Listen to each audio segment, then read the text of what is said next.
drysser man det på, ligesom det var sukker på en pandekage. Og så tegner man.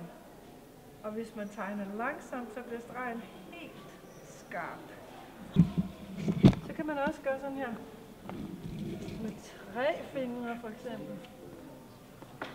Ups. Når I står 2 og 2, så skiftes I til at tegne.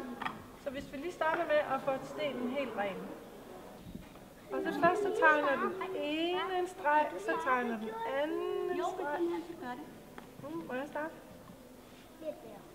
Så tegner jeg en streg. Og så tegner jeg en streg.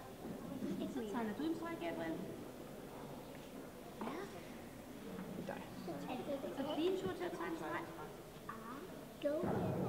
Og så jeg tror, der mangler noget her.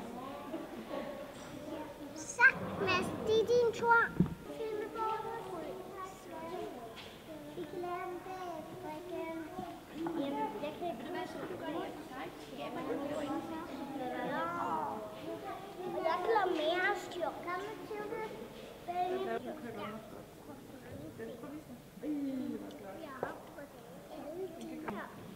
Og jeg har prøvet med alle. De er gode. Først laver jeg en helt selv. Hvad flot. Ja, hvis jeg vil komme bare ved det selv. Jeg lavede et kryds. Nej, Mads, ved du hvad? Mads? Prøv at se, hvad jeg lavede, Mads. Først, jeg ved hvad? Jeg lavede nogle sjove ting. Og jeg lavede noget flot ting. Og det her, det er noget andet. Ikke også, hvem jeg lavede sjove ting, ikke også? Og man må selv bestemme, hvor meget man vil være på, ikke? Nej. Ja, hvis du bestemmer. Det kan lige